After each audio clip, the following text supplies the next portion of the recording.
Hello tout le monde, c'est Giovacci AMS. Aujourd'hui, on a la chance d'être au SOS Recording avec Fabien Munda.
Hello Fabien, comment vas-tu?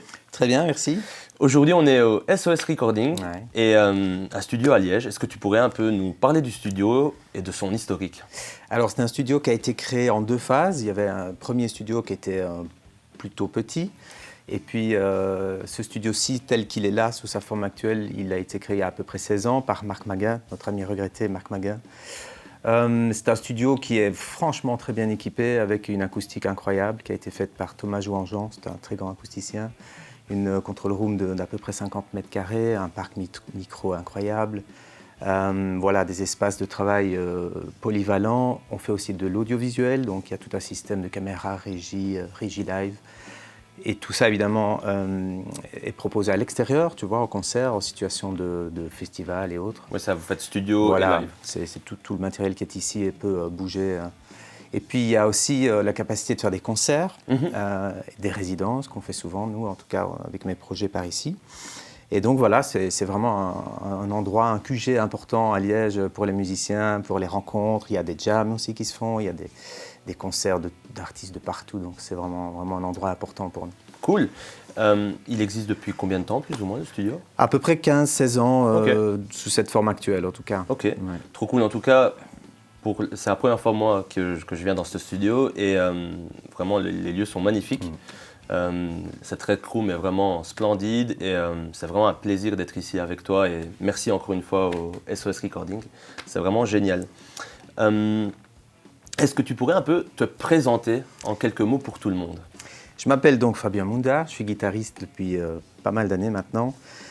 J'ai commencé très jeune parce que, comme dans beaucoup de familles italiennes, la musique est très présente. Mon papa est musicien, guitariste-chanteur, ma mère apprenait le piano quand j'étais petit, mon frère apprenait la batterie, mes oncles jouaient de la guitare, la mandoline, ça chante, voilà. Donc, c'est tout naturellement que j'ai eu envie de faire comme eux. Donc j'ai commencé à apprendre la guitare d'abord avec mon papa, puis j'ai été inscrit à l'académie classique, mais ce n'était pas tout à fait mon truc, donc j'ai eu envie quand même d'aller vers la guitare électrique plutôt.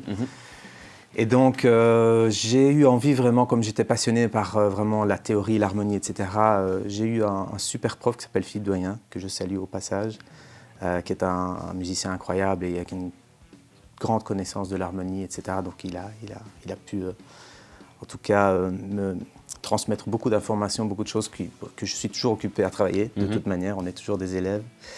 Et donc voilà, et puis par la suite, j'ai eu beaucoup de chance, j'ai rencontré plein de musiciens qui étaient déjà en route dans le milieu professionnel. Donc je parle notamment d'Adrien Verderam, qui est un ami, un super batteur, qui m'a tendu la main, qui m'a amené vers le circuit plus professionnel avec des artistes plus connus. Et puis voilà, j'ai travaillé en télévision, à l'RTBF, RTL, ce genre de choses. Et puis j'ai eu l'opportunité de travailler pendant des années avec Tina Arena, la chanteuse australienne.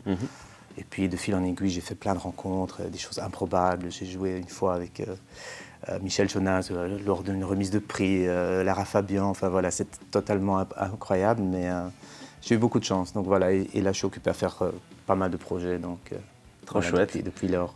Trop chouette, trop chouette. Est-ce que si tu devais garder un peu un guitariste qui t'a influencé lors de ton apprentissage et vraiment une figure à la guitare qui est pour toi une espèce d'idole, ce serait qui?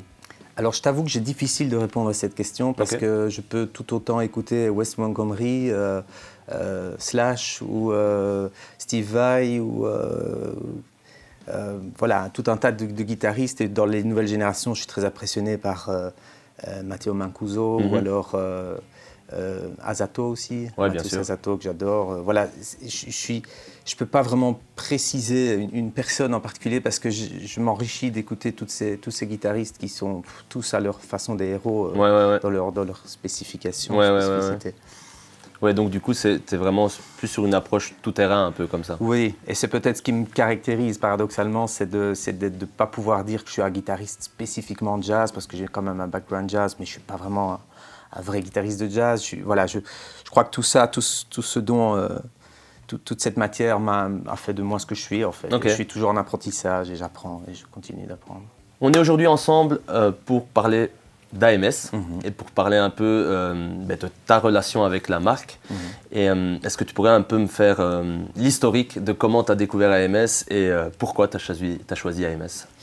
Alors c'est assez simple, c'est qu'au départ j'ai tout d'abord rencontré David Dascenzo qui fabrique ces fameuses Denso, tout le monde en parle. Exactement. Et il y avait cette tête d'ampli un peu custom qui était à l'atelier et je trouvais que c'était des amplis qui avaient vraiment déjà un son assez remarquable. Et voilà, naturellement je lui ai posé des questions, il m'a dit voilà c'est un ami qui s'appelle Benjamin qui fait un travail exceptionnel sur les amplis et donc évidemment ça m'a donné envie d'en savoir plus et donc je suis allé trouver Benjamin qui m'a reçu avec beaucoup de patience. Il m'a fait essayer tous ces amplis, différents speakers, etc. Et donc voilà, j'ai finalement opté pour un Dewan, bien qu'entre-temps j'avais quand même acheté un autre ampli, parce que tant qu'on y est, j'ai acheté aussi l'autre 50, c'est un COD, c'est ça? Ouais, un Custom 50. Custom 50, ouais, c'est ça. Il n'est plus de série, mais c'est un super ampli aussi. Trop cool. Et pourquoi le Dewan 50? Alors ça, c'est assez simple. C'est parce que justement, c'est un ampli qui a la particularité de vraiment bien prendre les pédales, comme on dit. Comme je suis un musicien très polyvalent, ou en tout cas, je fais beaucoup de projets, je dois avoir une palette de sons assez large. Et donc, il me fallait un ampli qui soit capable de répondre un maximum à cette polyvalence. Et je trouvais que le Dewan, avec évidemment un circuit qui est très bon, une source, un son source préamp qui est vraiment excellent, c'était vraiment le bon match pour ce qu'il me fallait, quoi. Oui, ça, c'était le bon outil pour répondre. Le bon outil pour répondre à cette demande diverse. Comme tu le disais au début, tu joues à peu près tous les styles. Donc, ok, trop chouette. Est-ce que tu pourrais nous faire une petite démo, peut-être voir ton son clean, ton son crunch et peut-être les différents presets que tu utilises avec l'ampli? Ok, je vais peut-être démarrer juste avec un son base, un son source strat, je veux dire classique. Yes.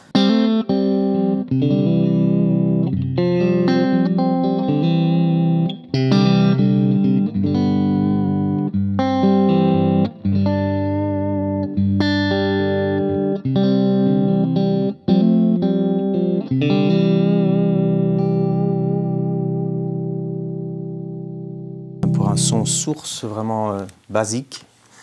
Clean et défini, quoi. Fenderien. Ouais. Je vais peut-être tester un petit crunch comme ça, simple.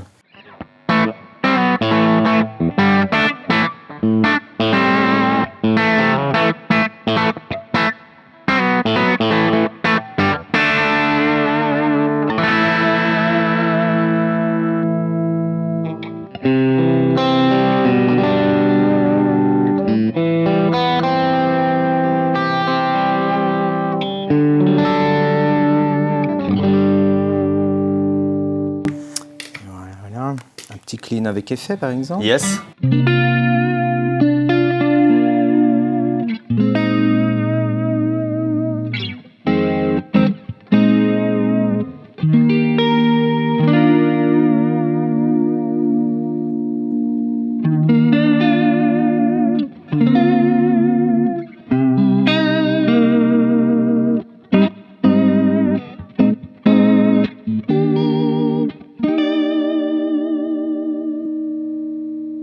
On va tester peut-être un grain un peu plus costaud.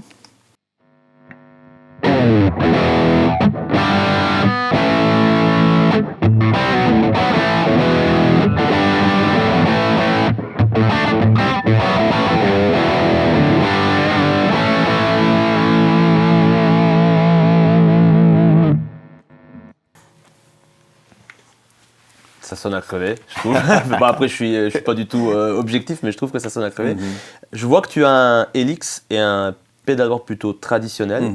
Est-ce que tu saurais un peu nous expliquer comment tu utilises ces deux outils, on va dire? Alors le Helix pour moi c'est très pratique parce que c'est surtout une gestion MIDI. Ah ouais.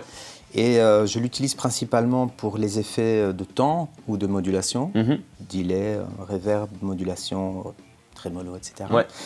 Et j'ai une préférence quand même d'utiliser des pédales analogiques, des circuits analogiques pour les distorsions. Il y en a de très bonnes d'ailleurs chez AMS. Ici j'ai un pédale lié qui est un peu hybride, donc en réalité mes pédales sont en boucle, sont en loop dans le Helix. Et je peux donc allumer ou du moins déclencher les pédales que je souhaite avoir là où j'en ai besoin en réalité. Donc je retrouve en tout cas les circuits analogiques, même si c'est un pédalier plutôt de type numérique. Donc voilà, je trouve que le système hybride correspondait à ce que j'avais envie d'avoir, parce que je suis plutôt vintage en réalité. Donc voilà, c'est un système qui est aussi, pour une question de rapidité, d'exécution, de changement de son, etc., fonctionne pour ce dont j'ai besoin en fait. Ouais, donc en fait le Helix est un peu ton switcher. C'est ma station de travail, de contrôle. Voilà, switcher, on peut dire ça comme ça. Ouais, ok, cool, super. En parlant de ton ampli, à noter que toi tu as la version avec la reverb analogique. Étant donné que tu as acheté l'ampli il y a, je dirais, 1 an ou 2 peut-être, à peu près, quelque chose comme ça. Ouais. Et du coup, actuellement, nous on propose la version Spring Reverb. Mais à noter qu'en fait, il n'y a pas vraiment de différence entre les deux amplis. La seule différence, c'est cette reverb. Est-ce que tu peux en parler, toi, de cette reverb analogique? Est-ce que tu l'utilises beaucoup ou bien c'est juste pour dire d'avoir un peu de wet dans ton son Alors, ce qui m'intéresse, si tu veux, encore une fois, dans le même regard de la polyvalence, c'est que donc, en situation de gig, j'utilise plutôt les reverbs du Helix pour une question de contrôle. Mais en studio, je reviens vraiment à la base. Le chemin le plus court entre 2 points, c'est la ligne droite. Donc, je rentre ma guitare quasi directe dans l'ampli. Et si nécessaire, j'utilise des reverbs qui sont d'origine sur l'ampli parce que ça a un grain intéressant, une longueur et un bright aussi c'est encore une fois une palette de sons qui est propre au The One que j'aime beaucoup. Et donc, voilà, dans quel cadre je peux l'utiliser ou pas, selon le contexte, quoi. Ok. Et à noter aussi que on t'a fait un ensemble custom et dans ton cab 1x12, il y a un speaker un peu particulier. Est-ce que tu pourrais nous en dire plus? Alors oui, c'est très original comme configuration. C'était un peu contextuel parce que je devais, pour une production, reproduire l'album The Wall de Pink Floyd. Donc j'ai dû essayer de comprendre l'esprit de David Gilmour. Et Dieu sait si les speakers sont importants dans une configuration. Je pense que tu pourras confirmer que on a beau avoir le meilleur ampli possible, les meilleurs circuits possibles, c'est au final quand même le speaker qui va donner l'info, qui va donner le son. Bien sûr. Et pour moi, c'est primordial d'avoir quand même un speaker qui soit bien balancé, pas trop agressif, parce que j'adore pas les sons trop agressifs. Mais j'avoue que j'ai un peu cherché. Il y a donc une petite entreprise à Londres qui fabrique des répliques des fameux Fenn de l'époque, les Crescendo de Gilmour. Et c'est vrai que c'est un peu la cerise sur le gâteau, si tu veux, parce que tu as beau avoir tous les effets qui sont un peu dans l'esprit d'eux, même les delays, etc. Mais c'est quand même le cône et le son du speaker qui a le dernier mot, quoi. Donc, dans ce cas-ci, en tout cas, j'ai gardé cette config parce que je trouvais que le clean était intéressant. Il réagit plutôt bien aux distorsions aussi. Je dirais pas que c'est un speaker vraiment fait pour les distorsions high gain parce que ça fuzz beaucoup et j'aime pas trop. Mais ça reste un speaker très balancé. On pourrait le comparer un peu à l'Alnico Cream. Ils ne sont pas les mêmes spectres, mais il y a quelque chose dans l'équilibre qui est assez comparable. Oui, effectivement. En fait, je trouve qu'il est, comme tu disais, très balancé, très équilibré. On a toutes les fréquences, ça sonne très ample, très généreux, mais très musical. Très musical. Il répond beaucoup à ton attaque. Donc, non, c'est un super cône. Pour le coup, moi, je ne connaissais pas du tout. C'est 100 watts, c'est costaud comme c'est très et lourd. ça fonctionne super bien avec cet ampli. Mais ça matche bien avec ce type d'ampli et c'est pas anodin parce que justement, Gilmour utilise quand même des préambles un peu du même type. Et voilà, tout est très subjectif dans le son. Voilà. Et puis ça dépend dans quoi et vers quoi on veut aller comme type de son. Mais ça reste une excellente station de travail comme point de départ. En tout cas, je trouve que ça matche bien les deux, quoi. Trop cool. C'est une option d'ailleurs que AMS propose. Hein. Oui, bien sûr. Jouable Ouais, à noter qu'effectivement, vous pouvez mettre le speaker que vous désirez dans votre AMS. On peut avoir accès à tout. Donc, et comme disait Fabien, ça change vraiment la couleur de l'ampli au final. Ouais. On a beau avoir un ampli en fonction du speaker qu'on va choisir, ça va vraiment lui donner soit un côté plus médium, plus d'attaque ou plus doux. Enfin, c'est vraiment, ça fait partie de la chaîne du son, au même titre que la guitare, que les pédales. Ouais. Je crois qu'on n'insiste peut-être pas suffisamment sur la question en fait. Et c'est de mon expérience en tout cas, probablement l'élément le plus important de la chaîne, je crois. Je suis d'accord avec toi. Ouais, je suis d'accord avec toi. Donc Fabien, est-ce que tu pourrais nous parler un peu de ton actualité pour le moment et sur quoi tu es et aussi au final l'actualité du studio et voir sur quel projet le studio est en train de travailler? Alors moi je suis sur plusieurs projets parce que voilà, c'est disons devenu mon métier au fil du temps. Donc je vais là où le vent me mène. Et entre autres, je suis sur un projet qui s'appelle The Wall, l'Opéra Rock. Justement, j'en ai parlé tout à l'heure. C'est un projet qui met en lumière le fameux album de Pink Floyd, The Wall, avec une mise en scène. C'est un peu un opéra rock avec des danseurs. Donc c'est un truc assez complexe avec un mur qui s'écroule. Enfin, c'est une production vraiment chouette. Et du coup, là, j'ai l'occasion de jouer avec une configuration stéréo, avec toute l'artillerie qu'il faut pour ce genre de projet. Donc là, on a des dates à l'étranger, en Grèce, dans les pays de l'Est, etc. On a fait une grande tournée l'année dernière, en France, dans des zéniths, ce genre de choses. Donc on a pu s'amuser avec les amplis à bon volume, dans des chouettes contextes. Voilà, sinon je suis aussi producteur-arrangeur. Je travaille pour une artiste notamment qui s'appelle Philly Lilia, qui fait de la pop très chouette à découvrir. Entre autres, et puis je fais aussi de la production pour d'autres artistes où je fais des guitares en studio, etc. Je travaille en parallèle avec le studio SOS justement comme arrangeur, mais c'est au cas par cas, donc selon les demandes, parce que c'est un studio qui propose justement aussi le fait de se sentir libre de travailler avec des arrangeurs externes ou des ingé-sons venus d'ailleurs, quoi.